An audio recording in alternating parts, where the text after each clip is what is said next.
Due to the necessity of the circumstances, the minister of the king of Persia, who came to restore the city of his ancestors, emerged as a leader of a country through a combination of force and protection. It all began with Nehemiah's high-ranking position as the Persian king's minister of agriculture in the Persian court. He was bestowed with the title of governor of Judah and had a formidable military force under his command. Nehemiah served as the king's representative and held sole rulership over Jerusalem and its surrounding areas, which gave him many powers. The book of Nehemiah was written as a personal diary, in which Nehemiah describes the events that happened on the walls of the city of Jerusalem and the condition of Judah. Hanani, the brother of Nehemiah, arrives from Jerusalem and shares with him the following news. Those who survived the exile and are back in the province are in great trouble and disgrace. The wall of Jerusalem is broken down, and its gates have been burned with fire. Nehemiah 1 verse 3. During the 20th year of Artaxerxes' reign, we are introduced to Nehemiah, who served as his minister of beverages, who prepared wine and other drinks for the king. The role carries an honorable title. During the era of absolute monarchy, countless individuals cast their gaze upon the throne. Others wanted to dethrone the reigning king for various reasons. The fear of assassination made the position responsible for the king's food and drink very sensitive. Those in charge had to be individuals who were not only loyal to the king but also possessed intelligence and the ability to effectively supervise their employees. Their primary responsibility was to ensure the security of the king's food and the well-being of his guests. Precisely because of this, when he entered the king with a visible expression of his bad mood, the king was immediately suspected of wrongdoing.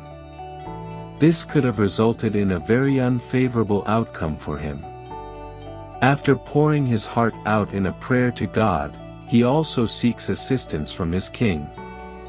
When the walls of the city were breached from the days of its destruction by Nebuchadnezzar, people did not live in it, and the temple did not serve as a spiritual center. The Jews who stayed in the land assimilated with feelings of shame and humiliation in their foreign environment, which was centered in Samaria. Nehemiah identifies Jerusalem as the cause of the failure. As long as the Jewish people do not have a vibrant and spiritual center in the city of the temple and eternity, their stature will not rise. They will remain isolated within their communities, with scattered Jews among the foreign peoples around them. Nehemiah followed in the footsteps of King David, who by conquering Jerusalem and overseeing its construction by his son Solomon, united the tribes of Israel into one nation. Without its walls, Nehemiah saw no hope for Jerusalem. He desired a fortified city, with Jews guarding its gates for protection and control. From his perspective, the construction of Jerusalem was primarily focused on building its walls. He takes a time-limited leave of absence from his position as the minister of beverages. A royal order is issued to him to provide him with wood and building materials, as well as a corps of protectors and royal assistants. Upon arriving in Jerusalem, he wastes no time. His time is limited due to his position in the palace of the Persian king. He is also aware that his enterprise will not go unnoticed by the eyes of Judah's enemies. The key to its success lies in the element of surprise and the speed of action. At night, he surveys the shattered and burnt walls of Jerusalem, determined to make decisions on necessary restoration, possible reinforcement, and areas that require rebuilding. From the moment Nehemiah made the decision to build the walls of Jerusalem, he had a clear understanding that he was working against the clock. The enemies of Judah, those who settled here after the exile, were not pleased with the return of the Jews to the land of their ancestors. By swiftly assessing the on-ground facts and completing the construction of the wall even before the announcement, they can potentially establish and safeguard Jerusalem. The leaders of Judah's enemies, who opposed the building of Jerusalem and its wall, were actually privileged leaders who were related to the people of Israel, a sort of half-Jews. Sanballat the Horoni was the governor of Samaria. The second enemy was Tobiah the Ammonite, who was the governor of Rabat Ammon. In any case, these two informers and bullies woke up a little late. They saw the reckless construction from the beginning, but they chose to mock it. What are those feeble Jews doing? Will they restore their wall? Will they offer sacrifices? Will they finish in a day? Can they bring the stones back to life from those heaps of rubble, burned as they are? Tobiah the Ammonite, who was at his side, said, "What they are building, even a fox climbing up on it would break down their wall of stones. Hear us, our God, for we are despised. Turn their insults back on their own heads. Give them over as plunder in a land of captivity. Do not cover up their guilt or blot out their sins from your sight, for they have thrown insults in the face of the builders." Nehemiah 4 verses 2-4. The mockery was not only insulting but also humiliating and infuriating. However, he had a significant advantage: he managed to lull Judah's enemies, preventing them from taking decisive action against the builders until it was already too late for them. Nehemiah's innovative approach to building the wall was to divide the destroyed sections, which were numerous, among families. Each family was assigned a specific task to rebuild the wall near their own house or elsewhere. Despite the many seam lines between the different parts, it is expected that it will be relatively weak. However, Nehemiah did not overlook the advantage of this method: it was speed. As mentioned, this factor was more critical than any other. Indeed, the speed at which the wall was built was astonishing, almost seemingly impossible. The wall of Jerusalem was built in just 52 days. However, the builders didn't take any breaks. They were also unable to work for their livelihood, which posed difficult and pressing challenges. Even prior to the construction, they had to borrow money just to afford food. Now, with the additional burden of construction expenses and heavy taxes, their debts have further escalated, making it impossible for them to settle their financial obligations. In order to buy food, individuals had to pawn their belongings. Those who did not have valuable assets to mortgage were forced to mortgage their houses and fields, which were their source of livelihood.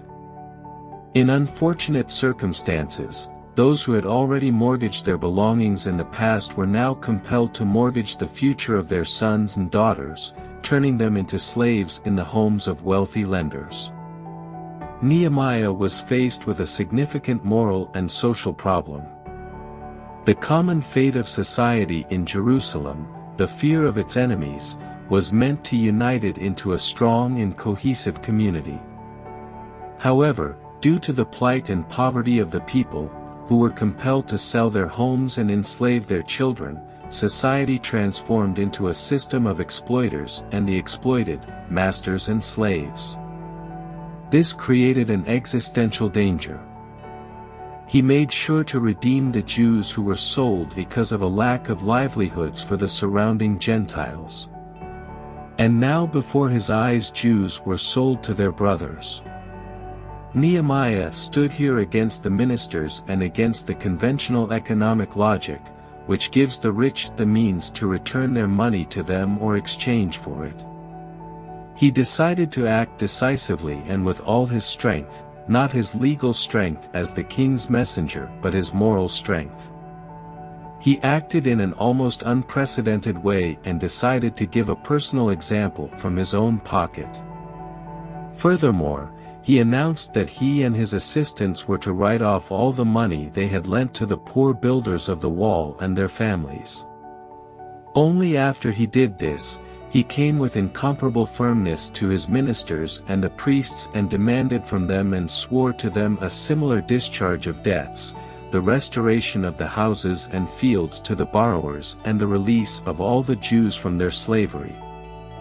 The cracks in the internal social wall were repaired, and the ceremony, which was done in front of all the people in Jerusalem, ended with a public prayer of praise to God.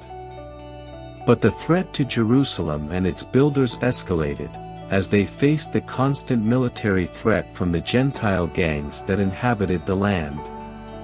But Nehemiah did not give up. Instead of withdrawing from the plan, his response to the threat of violence against Jerusalem was to establish an army capable of dealing with it. It was not easy.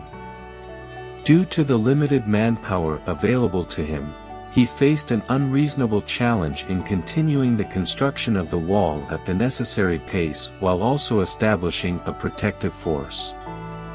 Once again, Nehemiah demonstrated a deep personal commitment. He took it upon himself to organize and redistribute the workload, ensuring that he and his boys shouldered the majority of the burden. Throughout the workdays, they did not take off or wash their clothes. They were constantly on military alert, working in construction and defending it at the same time. Who were building the wall? Those who carried materials did their work with one hand and held a weapon in the other, and each of the builders wore his sword at his side as he worked. But the man who sounded the trumpet stayed with me. Nehemiah 4 verses 17 to 18. The work was from dawn until the stars came out, and at night everyone stayed awake. Nehemiah managed to mobilize the rest of the city's residents to the effort as well. The war did not break out, the determination of the builders deterred the enemies and they retreated.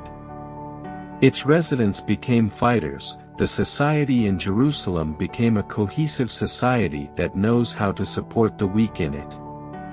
Nehemiah did not ask for any personal favors from his government. Seeing the condition of the people, he paid his expenses as a leader from his own pocket. Nehemiah did not promote any of his family members to any position. It was all for the mission, without a single penny left for himself or his family.